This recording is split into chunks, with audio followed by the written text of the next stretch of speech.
Belagavi DC ವಿರುದ್ಧ. Belagavi DC ಪರವಾಗಿ ನಮ್ಮ ರಾಜ್ಯ ಸಂಸದರು ಧ್ವನಿ ಎತ್ತಬೇಕು ಅಂತ. ಸರ್, ಈಗ ಏನಂದ್ರೆ ಪದೇ ಪದೇ ಖ್ಯಾತಿ ತೆಗಿತಾ ಇದೆ MES. ಸೊ ಇದ್ರ ಉಪಟಳ ತಡೆಬೇಕಂತೇಳಿ ಬೆಳಗಾವಿ ಜಿಲ್ಲಾಧಿಕಾರಿಗಳು ಒಂದು ನಿರ್ಣಯ ತಗೊಂಡಿದ್ರು. ಬೆಳಗಾವಿ ಜಿಲ್ಲಾಧಿಕಾರಿಗಳ ವಿರುದ್ಧ ಮಹಾರಾಷ್ಟ್ರದ ಸಂಸದರು ಲೋಕಸಭೆ ಸ್ಪೀಕರ್ಗೆ ದೂರು ನೀಡಿದ್ದಾರೆ. ಏನ್ ಹೇಳ್ತಾರೆ? ಇವತ್ತು ನಮ್ಮ ರಾಜ್ಯದ ಹಿತವನ್ನು ಕಾಪಾಡ್ತಕ್ಕಂಥ ಜವಾಬ್ದಾರಿ ಜಿಲ್ಲಾಧಿಕಾರಿಗಳಾಗಿರೋದ್ರಿಂದ ಜಿಲ್ಲಾಧಿಕಾರಿಗಳು ನಿರ್ಣಯ ಕರೆಕ್ಟಾಗಿ ತೀರ್ಮಾನ ತಗೊಂಡಿದ್ವಿ. ಅದ್ರ ವಿರುದ್ಧವಾಗಿ ನಮ್ಮ ಪಕ್ಕದ ರಾಜ್ಯದ ಸಂಸದರು, ಮಹಾರಾಷ್ಟ್ರ ಸಂಸದರು ಗೌರವಾನ್ವಿತ ಲೋಕಸಭಾ ಸ್ಪೀಕರ್ ಅವರಿಗೆ ಅವ್ರ ವಿರುದ್ಧವಾಗಿ ದೂರು ಕೊಟ್ಟಿದ್ದಾರೆ. ಇದು ನಾವು ಬಹಳ ತೀವ್ರವಾಗಿ ಖಂಡಿಸ್ತೇವೆ. ಅದರಿಂದ ನಾನು ನಮ್ಮ ರಾಜ್ಯದಲ್ಲಿರ್ತಕ್ಕಂಥ ಎಲ್ಲ ಸಂಸದರು, ಪಕ್ಷಾತೀತವಾಗಿರ್ತಕ್ಕಂಥ ಎಲ್ಲ ಸಂಸದರು ಮತ್ತು ಶಾಸಕರು ನಾವೆಲ್ಲ ಸೇರಿ ಜಿಲ್ಲಾಧಿಕಾರಿಗಳು ತಗೊಂಡಿರ್ತಕ್ಕಂಥ ನಿರ್ಣಯದಕ್ಕೆ ನಾವು ಅವ್ರ ಪರವಾಗಿ ಇದ್ದು ಅದಕ್ಕೆ ಧ್ವನಿಗೂಡಿಸಿ ಅದ್ರ ಪರವಾಗಿ ಏನು ಅವ್ರು ತಗೊಂಡಂಥ ನಿರ್ಣಯನೇ ಕರೆಕ್ಟ್ ಇದೆ ಅಂತಕ್ಕಂಥದ್ದನ್ನು ನಾವು ಒತ್ತಾಯ ಮಾಡ್ಬೇಕಂತಂದ್ರೆ ಎತ್ತಿಡಿತಕ್ಕಂಥ ಕೆಲಸ ಮಾಡೋಣ ಅಂತಕ್ಕಂಥದ್ದನ್ನು ನಾನು ಹೇಳಕ್ ಬಯಸ್ತೇನೆ. ಇನ್ನೊಂದು ಅಂದ್ರೆ ಈ ಜಾತಿಯ ಪೆಡಂಭೂತ ಇನ್ನೂ ಇದೆ ಅನ್ನೋದು ಇಂಥ ಒಂದು ಆಧುನಿಕ ಯುಗದಲ್ಲಿ ಸಹ ಇಂಥ ನಡೀತಾ ಒಂದು ಬಹಳ ಖಂಡನೀಯ. ಇವತ್ತು ಏನೇನಕ್ಕೆ ಎಲ್ಲದಕ್ಕೂ ಕಾನೂನು ಐತಿ, ಕಾನೂನು ರೀತಿಯಿಂದನೇ ಬಗೆಹರಿಸೋಕೆ ಅವಕಾಶಗಳು ಇರ್ತಾವೆ. ಸಂಬಂಧಪಟ್ಟಂತ ಏರಿಯಾ ಸಬ್ ಇನ್ಸ್ಪೆಕ್ಟರ್ ಕಂಪ್ಲೇಂಟ್ ಕೊಟ್ಟು ಅಲ್ಲಿ ಕರೆಸಿ ಅಥವಾ ಏನಾದ್ರು ಆ ಮಗುನ ಹೆಣ್ಮಗಳನ್ನ ಮನವೊಲಿಸ್ಕೊಂಡು ಏನು ಈ ರೀತಿ ಆಗಬಾರ್ದು ಅಂತಕ್ಕಂಥ ಪರಿವರ್ತನೆ ಮಾಡ್ಕೊಂಡು ಕರ್ಕೊಂಡು ಹೋಗಕ್ಕೆ ಅವಕಾಶಗಳು ಭಾಳ ಅದಾವೆ. ಆದ್ರೆ ಈ ರೀತಿ ಒಂದು ಜೀವನ ತೆಗಿತಕ್ಕಂಥದ್ದು ಬಹಳ ಖಂಡನೀಯ. ಇಂಥವು ಘಟನೆಗಳು ಎಲ್ಲಿ ರಾಜ್ಯದಲ್ಲಿ ಆಗದಂಗೆ ಜವಾಬ್ದಾರಿಯಿಂದ ಕಾನೂನನ್ನು ಸುವ್ಯವಸ್ಥೆ ಕಾಪಾಡ್ತಕ್ಕಂಥ ಜವಾಬ್ದಾರಿ ಆರೋಪಿಗಳಿಗೆ ಕಠಿಣ ಶಿಕ್ಷೆ ಆಗುತ್ತೆ. ಯಾರು ಅದನ್ನ ಮಾಡಿರ್ತಾರೋ ಅಂಥವ್ರಿಗೆ ಕಾನೂನಾತ್ಮಕವಾಗಿ ಕ್ರಮ ಕೈಗೊಳ್ತಕ್ಕಂಥದ್ದು ಒತ್ತಾಯ ಮಾಡ್ತಾರೆ. ಈಗ ಅಧಿಕಾರ ಹಂಚಿಕೆ ಚರ್ಚೆ ಕುರಿತಂತೆ ಮಲ್ಲಿಕಾರ್ಜುನ್ ಖರ್ಗೆ ಅವರು ರಾಜ್ಯದಲ್ಲಿ ಸಮಸ್ಯೆ ಅದ್ರ ಬಗ್ಗೆ ನಾನು ಏನು ಹೇಳಕ್, ಯಾಕಂದ್ರೆ ಅದು ಹೈಕಮಾಂಡ್ ಎಲ್ಲ ಹೈಕಮಾಂಡ್ ಬಿಟ್ಟಂತ ಡಿನ್ನರ್ ಯಾವ್ದು ಅಲ್ಲೇನ ಸ್ವಾಭಾವಿಕ ಎಲ್ಲ ಫ್ರೆಂಡ್ಶಿಪ್ನಾಗ ಊಟ ಮಾಡಕ್ಕಾದ್ರೆ ಊಟಕ್ಕೆ ಹೋಗ್ಬಾ ಅಷ್ಟ.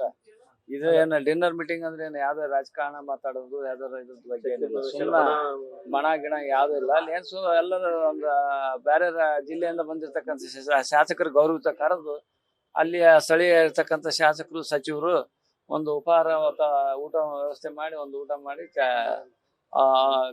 ಊಟ ಮಾಡ್ಕೊಂಡು ಅಲ್ಲಿ ಬರ್ತಕ್ಕಂಥದ್ದು ಅಷ್ಟೇ ಸೀಮಿತ ಆಗಿದ್ವಿ. ಅಲ್ಲಿ ಯಾವ್ದೇ ಬೇರೆ ರಾಜಕೀಯ ವ್ಯತ್ಯಾಸಗಳು ಇಲ್ಲ.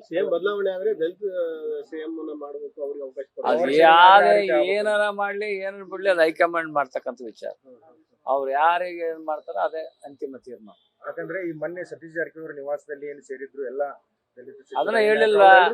ಈಗ ಇಡೀ ಈ ರಾಜ್ಯದ ಮುಖ್ಯಮಂತ್ರಿಗಳು ಬೆಳಗಾಂ ಡಿಸ್ಟಿಕ್ ಬಂದಾಗ ಅಲ್ಲಿರ್ತಕ್ಕಂಥ ಸತೀಶ್ ಜಾರಕಿಹೊಳಿ ಇರ್ಬೋದು, ಲಕ್ಷ್ಮೀ ಹೆಬ್ಬಾಳ್ಕರ್ ಇರ್ಬೋದು, ಮತ್ತೆ ಬೇರೆ ಬೇರೆ ನಮ್ಮ ಶಾಸಕರುಗಳು ಅದ್ರಲ್ಲ ಅಲ್ಲಿ ನಮ್ಮ ಪಕ್ಷದ ಶಾಸಕರು ಅವ್ರ ಮನೆಗಳಿಗೆಲ್ಲ ಹೋಗಿ ಬಂದಾರ ಮುಖ್ಯಮಂತ್ರಿಗಳು ಎಲ್ಲ.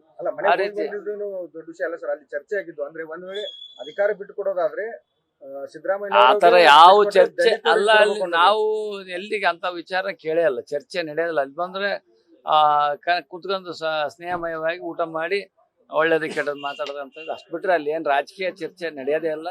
ಅವು ನಾವು ಅಧಿಕೃತ ಅಂತ ಒಪ್ಪಕ್ ಸಾಧ್ಯ ಇಲ್ಲ. 5 ವರ್ಷ ಅವರೇ ಸಿಎಂ ಆಗಿರ್ತಾರೆ.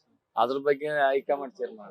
ದಲಿತ ಸಿಎಂ ಆಗ್ರಹಕ್ಕೆ ಏನು ಸಿಎಂ ನ ಮುಖ್ಯಮಂತ್ರಿ ಮಾಡೋದು ಬಿಡೋದು ಎಲ್ಲವನ್ನು ಹೈಕಮಾಂಡ್ ಅಂತಿಮ ತೀರ್ಮಾನ ತಗೊಳೋದು. ಹೈಕಮಾಂಡ್ ಬಿಟ್ರೆ ಅವರು ನಮ್ಮ ಹೈಕಮಾಂಡ್ ತೀರ್ಮಾನಕ್ಕೆ ನಾವೆಲ್ಲರೂ ಸಹ ಶಾಸಕರು ಬದ್ಧವಾಗಿರ್ತೀವಿ. ಅಲ್ಲ, ಈ ಹಿಂದೆ ನೀವು ಹೇಳಿದ್ರಿ ದಲಿತರು ಸಿಎಂ ಆಗ್ಬೇಕು, ಅವ್ರಿಗೂ ಒಂದು ಅವಕಾಶ. ದಲಿತರದು ಕೂಗು ಕೇಳ್ತಕ್ಕಂಥದ್ದು ನಮ್ಮ ಎಲ್ಲಾ ಸಮುದಾಯ ಕೇಳಕ್ ಹಕ್ಕೈತಿ. ನಾವು ಮಾನವೀಯತೆಯಿಂದ ಒಂದು ಮನವಿ ಮಾಡ್ಕೊಂತೇವೆ. ಅದು ಕೊಡೋದು ನಿರ್ಣಯ ತಗೊಳೋದು ಹೈಕಮಾಂಡ್ ಬಿಟ್ಟು. ಒಂದ್ ವೇಳೆ ಆದ್ರೆ ಈ ರೀತಿ ಚೇಂಜ್ ಆದ್ರೆ ನಮಗ್ ಕೊಡಿ ಅಂತ ಮನವಿ ಮಾಡ್ತೀವಿ. ಮನವಿ ಅಂತ ಸಂದರ್ಭ ಬಂದಾಗ ಮಾಡೋಣ. ಈ ಸಂದರ್ಭ ಇಲ್ಲಲ್ಲ, ಸಂದರ್ಭ ಬಂದ್ರೆ ಮನವಿ ಮಾಡಿ. ಸಂದರ್ಭ ಬಂದಾಗ ಈ ಸಮುದಾಯಕ್ಕೆ ಒಂದ್ಸರಿ ಅವಕಾಶ ಕೊಡ್ರಿ ಅಂತಕ್ಕಂಥ ಕೇಳಬಹುದು. ಅದು ಕೊಡೋದು ಬಿಡೋದು ಹೈಕಮಾಂಡ್ ಬಿಟ್ಟಂತ. ಅದ್ರ ಬಗ್ಗೆ ನಾವು ಯಾವ್ದು ಅದಕ್ಕೆ ಚಕಾರ ಎತ್ತಲ್ಲ. ಹೈಕಮಾಂಡ್ ಅಂತಿಮ ತೀರ್ಮಾನ.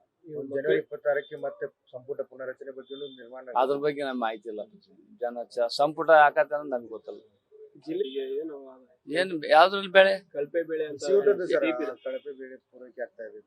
ಆತರ ಏನಾದ್ರು ಶಾಲೆಗೆ ಮತ್ತೆ ಅಂಗನವಾಡಿಯಲ್ಲಿ ಕಳಪೆ ಬೀಜ ಬೆಳೆಗಳನ್ನು ನಾವು ಹಿಂದೆಲ್ಲ ಅಂದ್ರೆ ಸರಿಪಡಿಸಿದ್ವಿ. ಈಗ ಮತ್ತೇನಾದ್ರು ಆತರ ಕಂಡು ಬಂತಂದ್ರೆ ಅವ್ರ ಮೇಲೆ ಶಿಸ್ತು ಕ್ರಮ ಕೈಗೊಳ್ಳಕ್ ನಾನು ಸಂಬಂಧಪಟ್ಟ ಅಧಿಕಾರಿಗಳು ಸೂಚನೆ ಕೊಡ್ತೇನೆ. ಸರ್, ಈಗ ಮೆಕ್ಕೆಜೋಳ ಖರೀದಿ ಕೇಂದ್ರ ಎಲ್ಲ ಆರಂಭ ಮಾಡ್ತೀವಿ, ಆಮೇಲೆ ಈ ಎಥನಾಲ್ ಘಟಕಗಳಿಗೆ ಖರೀದಿ ಮಾಡ್ಬೇಕಂತ ಸಿಎಂ ಆದೇಶ ನೀಡಿದ್ರು ದಾವಣಗೆರೆ ಜಿಲ್ಲೆಯಲ್ಲಿ ಪಾಲನೆ ಆಗ್ತಾ ಇಲ್ಲ. ಎಲ್ಲೂ ಸಹ 1 ಕ್ವಿಂಟಲ್ ಮೆಕ್ಕೆಜೋಳನು ಖರೀದಿ ಮಾಡ್ಕೊಂಡಿಲ್ಲ. ಇಲ್ಲ, ಈಗಾಗಲೇ ಮುಖ್ಯಮಂತ್ರಿಗಳು ಈಗ ಆದೇಶ ಮಾಡಿದ್ದಾರೆ.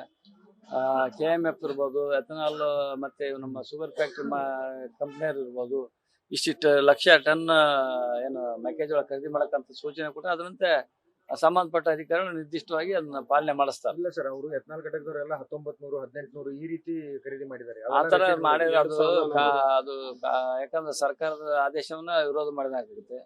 ಅಂತರ ಏನಾದ್ರು ಇತ್ತಂದ್ರೆ ಅದನ್ನ ಕಾನೂನು ಕ್ರಮ ಕೈಗೊಳ್ಳಕ ಸಂಬಂಧಪಟ್ಟ ಎಥನಾಲ್ ಘಟಕದವ್ರು ಏನಾದ್ರು ಆ ರೀತಿ 1900 1700 ತಗೊಂಡಿದ್ರೆ ಮುಖ್ಯಮಂತ್ರಿಗಳು ಯಾವುದೇ ತರದ ಆತರ ಕಂಡು ಬಂತಂದ್ರೆ ತಮ್ಮ ಮಾಧ್ಯಮ ಮುಖಾಂತರ ಏನಾದ್ರು ಆತರ ಬಂತಂದ್ರೆ ಮುಖ್ಯಮಂತ್ರಿಗಳೇ ಅವ್ರ ವಿರುದ್ಧ ಕಠಿಣ ಕ್ರಮ ಕೈಗೊಳ್ತಾರೆ. ಯಾಕಂದ್ರೆ ಅವರು ಬಹಳ ಖಡಕ್ಕಾಗಿ ಈ ತರ ಸೂಚನೆ ಕೊಟ್ಟಿದ್ದಾರೆ. 2400 ರೂಪಾಯಿ ರೈತರಿಗೆ ಮೆಕ್ಕೆಜೋಳ ಖರೀದಿ ಮಾಡ್ಲೇಬೇಕು ಇಷ್ಟು ಟನ್ ಅಂತಂದೇಳಿ ಅವ್ರವ್ರಿಗೆ ಒಂದೊಂದು ಇದಕ್ಕೆ ನಿಗದಿಗೊಳಿಸಿದ್ರೆ ಆ ನಿಗದಿ ಪ್ರಕಾರ ಅವರು ಖರೀದಿ ಮಾಡ್ತಕ್ಕಂಥ ಚಾಲನೆ ಕೊಟ್ಟಾರೆ. ಆತರ ಕಂಡು ಬಂದ್ರೆ ನಾವು ಸಹ ಗಮನಕ್ಕೆ ತರ್ತೇವೆ, ಮುಖ್ಯಮಂತ್ರಿ ಗಮನಕ್ಕೆ.